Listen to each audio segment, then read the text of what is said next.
بسم اللہ الرحمن الرحیم ذکر ہو رہا کہ وہ شخصیت کب آئیں گی کہ جس کے آنے کے بعد دنیا سے گناہوں اور ظلم کے سارے بادل چھٹ جائیں گے. وہ دن کب آئے گا کہ یہ زمین پروردگار کے نور سے جگمگا اٹھے. وہ شخصیت کہ جس کو رسول خدا سے لے کے 11ویں امام تک ہر معصوم نے یاد کیا. کتاب کفایت العصر پیغمبر کا یہ جملہ ہے کہ بے ابی و امی، اے میرے وہ بیٹے کہ میرے ماں باپ تجھ پہ قربان. آخری امام کو اس طرح سے رسول یاد کر رہے ہیں، اور دیگر اماموں کی تو حدیثیں ہیں. لیکن امام کا یہ ظہور جب بھی ہو، اتنا ہم کو یاد رکھنا کہ ظہور کی تاخیر دو جملے. ظہور کی تاخیر ہماری وجہ سے ہوتی، اور جتنے تاخیر سے امام آئیں گے اتنا ہی نقصان ہم کو اٹھانا پڑے. ہماری مثال اس بیمار سی ہے کہ جو بیمار ہو چکا، جتنی دیر سے وہ ڈاکٹر کو بلائے گا اتنا ہی اس کا نقصان بڑھتا چلا جائے. جتنی دیر وہ کر دے، ڈاکٹر کا کوئی نقصان نہیں، نقصان بیمار کا. ہم بیمار بایمان، ساری دنیا ہماری دشمنی پر تیار ہوتی بیٹھی، سازشوں کا آغاز ہو چکا. ہمیں دبانے، کچلنے، ہلاک کرنے، ہماری عورتوں کی عزتیں لوٹنے کی تیاریاں ہو رہی. اور اگر امام آئے مگر دیر کر کے آئے تو ہر علاقے میں 70 لاکھ مومنین کے جنازے اٹھیں گے ظلم میں، فقط اس لیے کہ وہ محب علی. اور 70 لاکھ انتہائی عزت اور احترام والی مومنات، ان کا ناموس برباد ہوگا اور انہیں کنیز بنایا جائے گا. جیسا کہ میں نے کہا کہ جب یہ سوال سامنے آتا کہ امام تاخیر سے آئیں گے تو یہ ساری زحمتیں کیا آپ برداشت کریں گے، تو آپ کا شکوہ یا آپ کا جواب یہ ہوتا کہ مولانا اس میں ہمارا قصور کیا؟ ہم میں سے کون یہ چاہتا ہے کہ امام تاخیر سے آئیں؟ ہم تو چاہتے ہیں کہ جتنا جلد ہو سکتا ہے امام آ جائے. مسئلہ ہمارا نہیں ہے، مسئلہ اللہ کا. مگر یہی تو موضوع کہ مسئلہ اللہ کا نہیں، مسئلہ ہمارا. جب آپ باقی تمام چیزوں میں یہ مانتے ہیں کہ اللہ بدا کر سکتا، ایک لفظ ہے ہمارے یہاں بدا، جس پر ہمیں اعتراضات کا نشانہ بنایا جاتا ہے. مگر بدا کو اگر نہ مانے تو نہ اعمال کا فائدہ ہے، نہ دعاؤں کا فائدہ ہے، نہ ہی صدقے دینے کا فائدہ. بدا کسے کہتے ہیں؟ اللہ نے لکھ دیا کہ اس گھر میں آج موت آنے والی، اور اللہ کے نبی نے ایک ہمارے رسول کو چھوڑ انبیاء نے بتا دیا کہ فلاں گھر میں موت آنے والی. صاحب خانہ نے لا علمی، اسے نہیں پتا تھا کہ موت آنے والی، صدقہ دے دی اور بدا ہو گئی، آتی بھی موت واپس چلی. بدا کس چیز کا نام؟ شب قدر میں اللہ نے لکھ دیا کہ آئندہ سال اس مومن کو کیا کیا پرابلم ہوں. ہم نے ساری رات دعا کر کے، اعمال کر کے، گڑ گڑا کے اللہ سے اس حکم کو بدلوا لیا.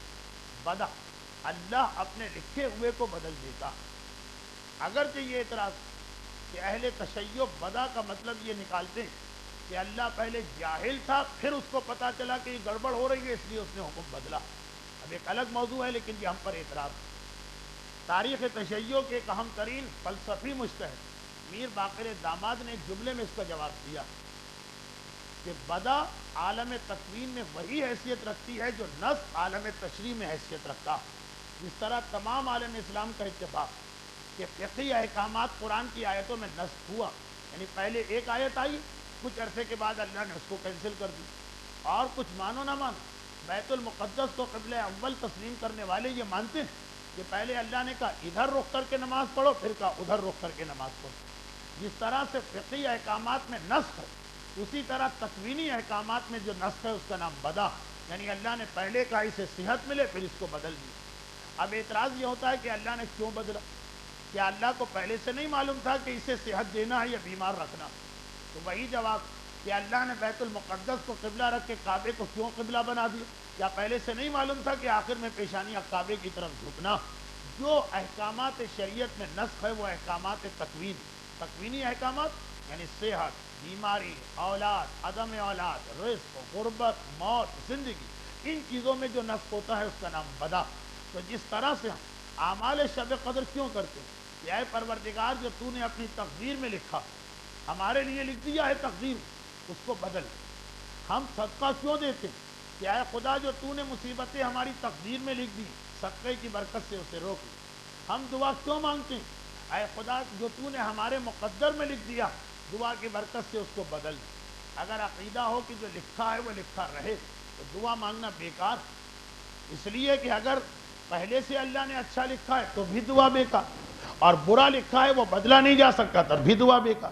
اگر یہ مان لے کہ جو لکھ دیا ہے وہ لکھا ہوا تو صدقہ دینا بیکار، پیسے فالتو کے تو نہیں ہیں ہمارے پاس، اگر اللہ نے ہمارے لیے صحت لکھی دی تو صدقہ دے کے کیا فائدہ، پیسے بھی ضائع جائیں گے، وہ تو ویسے ملنا ہی ملنا، اور اگر اللہ نے بیماری لکھی ہے تو صدقہ کیوں دے اگر بیماری بدل نہیں سکتی۔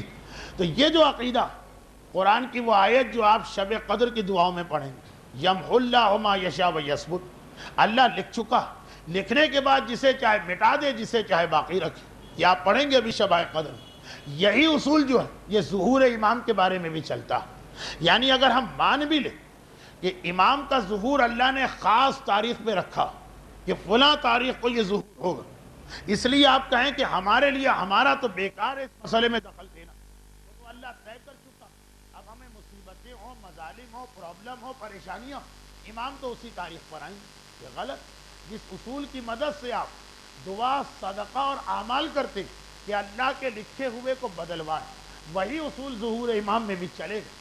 یقیناً اللہ نے امام کے ظہور کی ایک تاریخ رکھ دی، لیکن اگر مومن اسی طرح سے گڑ گڑا کے امام کے ظہور کی دعا مانگے جس طرح اپنے ذاتی مسئلوں میں مانگتا، اولاد نہ ہونے والا اولاد کے لیے تڑپتا، رزق نہیں ہے تو وہ رزق کے لیے تڑپتا، صحت نہیں ہے تو وہ صحت کے لیے تڑپتا، اور اللہ اپنی تقدیر بدل دیتا، اسی تڑپ کے ساتھ، اسی جذبے اور خلوص کے ساتھ اگر امام کے ظہور کے لیے آواز دی جائے تو امام کا ظہور ہو بھی سکتا، امام کا ظہور ہو بھی جائے گا۔ اور یہاں پہ ایک بات میں اور کہوں کہ عام طور پر احکامات خدا کی دو قسمیں، یہ بہت ہی عجیب بات ہے لیکن ہے ہماری کتابوں میں، احکامات خدا کی دو قسمیں، کون سے احکامات؟ شریعت کے نہیں، جو ہماری زندگی سے تعلق رکھتے ہیں، ان کی دو قسمیں، وہ یہ کہ اللہ ایک حکم لکھ دیتا اور مومن اگر دعا اور صدقے کے ذریعے اس کو بدلوا نہ سکے تو وہی حکم رہتا۔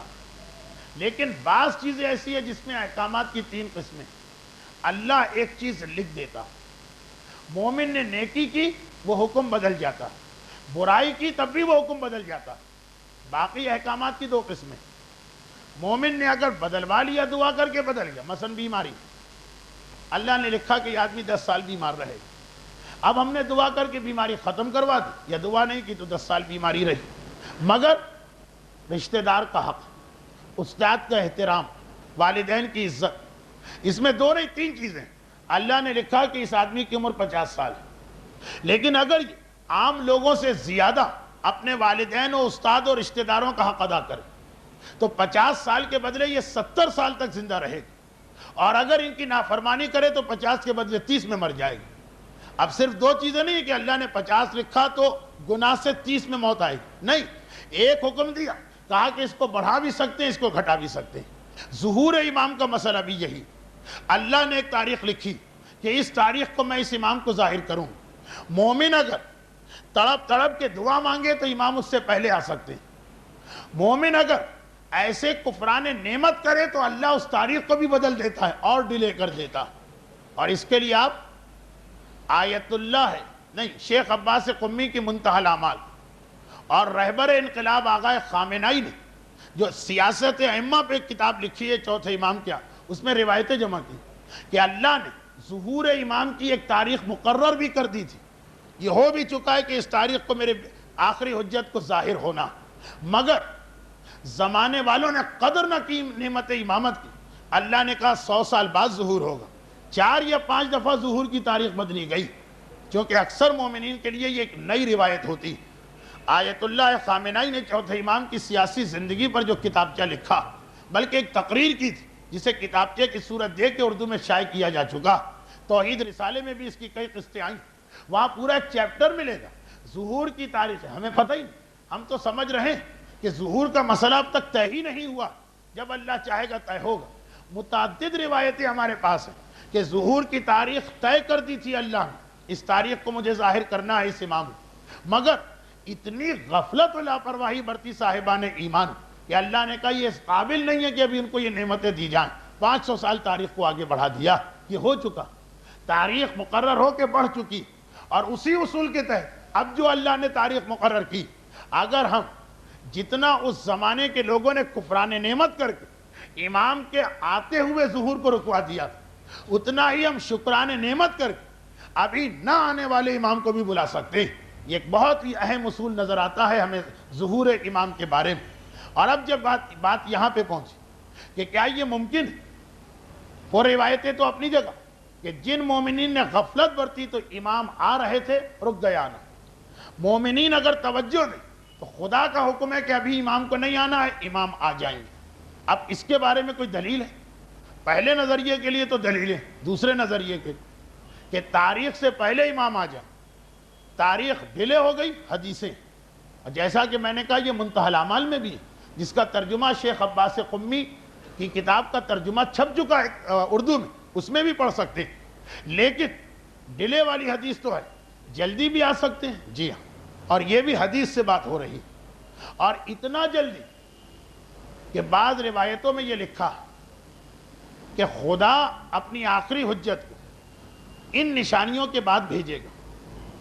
ان نشانیوں کی دو قسمیں کر دی، کہا کچھ یقینی نشانیاں ہیں، کچھ غیر یقینی نشانیاں۔ جو غیر یقینی نشانیاں ہیں اس کا بھروسہ نہیں، یقینی 10 نشانیاں، کہا ان سے پہلے تو امام آ ہی نہیں سکتے۔ دیکھیں جملہ یہ ہوتا لا مہندی الا بعد السفیانی، امام آ ہی نہیں سکتے جب تک کہ سفیانی پہلے نہ آ جائے، اس طرح کا جملہ۔ لا مہندی الا بعد القتل، ایسے ہی کچھ جملہ، مہندی نہیں آ سکتے جب تک کہ 2/3 دنیا نہ ماری جائے۔ یہ 10 ایسی نشانیاں جن کے ساتھ یہ جملہ آیا، یہ آ ہی نہیں سکتا میرا بیٹا جب تک کہ یہ 10 نشانیاں نہ ہوں۔ اور اللہ نے کہا یہ 10 نشانیوں کے بعد میں اپنی آخری حجت کو ظاہر کروں، اور اس کی بھی ایک ڈیٹ اللہ فکس کر چکا۔ لیکن اب آئیے وہ حدیثیں سنی جن میں یہ بتایا گیا کہ اگر مومن چاہے تو یہ 10 کی 10 نشانیاں ختم ہو سکتی ہیں۔ اب دو چیزیں بنی، مومن اگر نہ چاہے تو اللہ ان 10 نشانیوں کے بعد اپنی حجت کو ظاہر کرے، اور مومن چاہے تو کوئی نشانی نہیں، راتوں رات امام آ سکتے ہیں۔ اور میں اس کے لیے آغاز کرتا ہوں اس معصوم کی حدیث سے جس معصوم کا ذکر منبر پہ سب سے زیادہ کیا جاتا ہے، مولا نہیں، مولا کا ذکر بھی منبر پہ سب سے زیادہ نہیں ہوتا۔ کتنی ہی ایسی مجلسیں ہوتی ہیں مخصوص دنوں جب صرف مسائب پڑھے جاتے ہیں۔ مجلس فضائل کے بغیر ہو سکتی ہے، مجلس مسائب کے بغیر نہیں ہو سکتی۔ عاشورے کی مجلسیں صرف غم کا بیان ہوتا ہے، تو سب سے زیادہ ذکر سرکار سید الشہداء امام حسین علیہ الصلاۃ والسلام کا ہوتا۔ لیکن شکم مادر سے لے کر بستر موت تک مجالس سننے والے سے پوچھی کہ مصائب سے ہٹ کر حسین مظلوم کی 10 حدیثیں ہم کو سنا دیں کہ جن کا ذکر تم نے علی سے بھی زیادہ سنا، تو انسان کو شاید ایک وقت میں 10 حدیثیں یاد نہ آنے پائیں۔ میں کوشش کرتا ہوں کہ ایک ہی موضوع پر اگر کئی اماموں کی حدیثیں ہوں، مثلا والدین کا احترام، کئی اماموں کی حدیثیں، تو اس امام کی حدیث پڑھوں جو منبر سے کم، جس کا ذکر کم ہوتا۔ چنانچہ اس وقت بھی حدیث یہی، یہ حسین مظلوم کی حدیث، اس لیے اس کو اس اعتبار سے بھی سنی کہ حسین مظلوم کے حوالے سے کوئی حدیث تو ہم کو یاد ہو، اور اس اعتبار سے بھی کہ یہ تو ہمارا براہ راست موضوع، اس امام کی حدیث جس کا ذکر منبر سے سب سے زیادہ۔ اور پھر عجیب بات یہ کہ یہ وہ امام ہے جس کا آنے والے امام سے سب سے گہرا تعلق۔ اگرچہ آنے والا امام پورے 12 اماموں کا وارث اور 1,24,000 انبیاء کا وارث بن کے آئے، لیکن 1,24,000 انبیاء اور پھر جو 12 معصوم، ان کے اندر سب سے زیادہ گہرا رشتہ اگر کسی 2 معصوموں میں ہے تو وہ حسین اور آنے والا امام۔ ان 2 کا رشتہ سب سے گہرا، وہ کیسے؟ پہلی دلیل تو اکثر آپ علماء طالب علموں سے بھی سنتے ہیں۔ 15 شعبان امام زمانہ کی ولادت کی تاریخ ہے، ہم امام کا جشن مناتے ہیں اور اعمال کرتے ہیں، مگر اعمال میں سر فہرست کس معصوم کی زیارت؟ رسول خدا کی بھی زیارت نہیں ہے جن کی کار رسالت کو مکمل کرنے امام آ رہا ہے۔ اول امام کی زیارت بھی نہیں ہے کہ وہ اول ہے تو یہ آخر۔ شب نیمہ شعبان امام زمانہ کی ولادت کا جشن. دیکھیں 3-4 باتیں. یا تو کہا جاتا کہ آج ان امام کی رات صرف انہی کی زیارت پڑھو، کسی اور کی نہ پڑھو، تب بھی سمجھ میں آتا. یا یہ کہا جاتا کہ کیونکہ یہ سارے معصومین کے نائب، تو آج زیارت جامعہ پڑھو جس میں سب معصوم آ جائیں، الگ سے کسی خاص امام کی زیارت نہ پڑھو، یہ سب کے نائب. یا کہا جاتا کہ نہیں، رسول خدا کی زیارت پڑھو، وہ آخری رسول ہے تو یہ آخری امام، ان میں سے کوئی حکم نہیں آتا. کہا نیمہ شعبان میں حسین مظلوم کی زیارت پڑھو. 15 شعبان امام زمانہ کی رات یاد کرایا جا رہا ہے حسین. اور یہ تو پھر بھی سمجھ میں آ گئے. اس کا الٹ مسئلہ عاشورے کا دن حسین مظلوم کا دن، ایسا دن کہ آدمی کا دل ہی نہیں چاہتا دنیا کو کوئی کام کرنے. یعنی اگر یہ توہین نہ مانی جائے تو بعض اوقات مصلح پر جانا بھی ذرا بھاری ہو جاتا. وہ غم و الم کی جو کیفیت ہوتی، بیٹے اپنی اولاد تک کوئی انسان دیکھنے کو تیار نہیں ہوتا، کوئی ذکر نہیں، بس روتے رہو اور حسین کو اور کربلا کو یاد کرتے رہو. مگر نہیں، اسلام نے کہا باقی جو کچھ کرو، مگر آج حسین کا دن ہے تو فوراً یاد کرو اور جب ایک دوسرے سے ملو. بہت ہی مشہور مستحب شیخ عباس قمی نے عاشورے کے اعمال میں لکھا کہ عاشورے کے دن جب دو مومن ملاقات کریں، نہ سلام کریں نہ خیریت دریافت کریں، ایک ہی جملہ کہیں، اعظم اللہ اجورنا و اجورکم بمصابنا بالحسین علیہ السلام. اللہ ہمیں اور تمہیں غم حسین میں اجر عظیم عطا کرے. اور پھر کہو وجعلنا و ایاکم من الطالبین بصارہ مع ولیہ الامام المہدی علیہ السلام. عاشورے کے دن یہ کہو اللہ ہمیں اور تمہیں حسین کے خون کا انتقام لینے والے حسین کے بیٹے امام زمانہ کے ساتھ شامل کرے. تو دیکھیے ایک مناسبت تو یہ بنی، 15 شعبان امام کا دن حسین کو یاد کروایا جا رہا، عاشورے کا دن حسین کا دن امام کو یاد کروایا جا رہا. مگر خالی یہیں تک مناسبت محدود نہیں. اب آئیے 3-4 ظہور کے بعد کی باتیں. پہلی بات، اتنا ہمارا عقیدہ کہ امام زمانہ کے آنے کے بعد ایک ایک کر کے تمام معصومین اس دنیا میں آئیں گے، اور ایک وقت وہ ہوگا کہ اکٹھا 14 معصوم یہاں پہ جمع ہو جائیں گے. اور اس کی دلیل زیارت وارثہ، اشہد اللہ و ملائکتہ و انبیاءہ و رسولہ انی بکم مومن و بایابکم موقن. اے حسین مظلوم، میں اللہ، رسول اور ملائکہ کو گواہ کرتا ہوں، آپ پر یقین ہے، آپ لوگوں کی واپسی پہ یقین کامل، سارے معصومین کو آنا. اور جب راوی نے پوچھا مولا اس کی کوئی دلیل ہے، بہت لمبا چوڑا مسئلہ، امام نے مختصر ایک جواب دیا. امام نے کہا ہے کہ یاد رکھو، قرآن نے اعلان کیا کل نفس ذائقۃ الموت، ہر نفس کو موت کا ذائقہ چکھنا. جو لوگ قتل ہو جاتے ہیں انہوں نے اب تک موت کا ذائقہ نہیں چکھا. سننے والے نے، راوی نے چونک کے کہا مولا موت اور قتل تو ایک ہی چیز ہے. امام نے کہا نہیں، موت الگ ہے، قتل الگ. اور قرآن کی کئی آیتیں پڑھی، کیا قرآن کہتا متم و قتل تم مر گئے یا تم قتل کیے گئے، یا کہہ کے آتا ہے موت یا قتل، موت یا قتل. امام فرماتے ہیں لفظ یا ان دو چیزوں کے بیچ میں آتا ہے جو الگ الگ ہے. امام فرما رہے ہیں قتل الگ ہے، موت الگ ہے. جو مر گیا وہ تو موت کا ذائقہ چکھ گیا، جو قتل ہوا اب تک وہ مرا نہیں، اس نے موت کا ذائقہ نہیں چکھا. اور قرآن کہہ رہا ہے کہ ہر ایک کو موت کا ذائقہ چکھنا. تو جتنے لوگ بھی کائنات کی تاریخ میں قتل ہوئے، مرے نہیں قتل ہوئے، وہ سب ظہور کے بعد آئیں گے، کیونکہ ابھی ان کے موت کا ذائقہ باقی. یہ باقاعدہ ایک دلیل ہے امام کی، بہت تفصیلی. اور اس میں امام نے کہا کہ ہم گروہ آل محمد اور امامت، ہم میں سے ہر ایک اب تک قتل ہوا، موت نہیں آئی. اور خدا کا وعدہ ہے کہ ہر نفس کو موت کا ذائقہ چکھنا. تو ہمیں اس دنیا میں آنا تاکہ اس آیت کے مطابق پھر ہم تبھی موت مریں. یہ اصول یاد رکھیے، پورا قرآن پڑھ ڈالیے. قتل کو الگ چیز قرار دیا ہے، موت کو الگ چیز قرار دیا. اسی لیے شہداء کے بارے میں تو کہہ دیا وہ اب تک زندہ، اور قرآن کہہ رہا ہے کہ زندہ ہیں لیکن موت کا ذائقہ چکھنا. تو سارے شہیدان راہ خدا بھی لائے جائیں گے آفٹر ظہور، اور انہیں موت کا ذائقہ چکھنا. تمام ائمہ معصومین جو یا تلوار سے شہید ہوئے یا زہر، وہ سب بھی آئیں گے اس لیے کہ انہیں موت کا ذائقہ چکھنا. اور اسی دلیل کی بنا پر رسول خدا کی بھی وفات نہیں ہے، شہادت سری. تو خیر سارے معصومین آئیں گے اور وہ تمام لوگ آئیں گے جو غیر طبعی موت مرے، شہدائے راہ خدا کو بڑا اٹریکشن کیا ہے؟ جو ہم اور آپ جو گھبراتے ہیں شہادت اور موت، شہادت سے، اگر اپنے بستروں پہ مر گئے تو اب ہمارا آنا نانا 50-50 ہو گئے، پتہ نہیں آ سکے، پتہ نہیں، لیکن جو شہید ہو گیا 100% یقینی بات ہے کہ ظہور کے بعد اس کو بلایا جائے گا، کیونکہ اب تک اس کی موت کا ذائقہ باقی ہے۔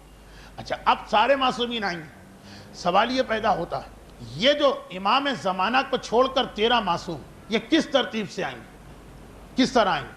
3 طریقے سمجھ میں آتے ہیں، یا سارے کے سارے ایک ساتھ آ جائیں،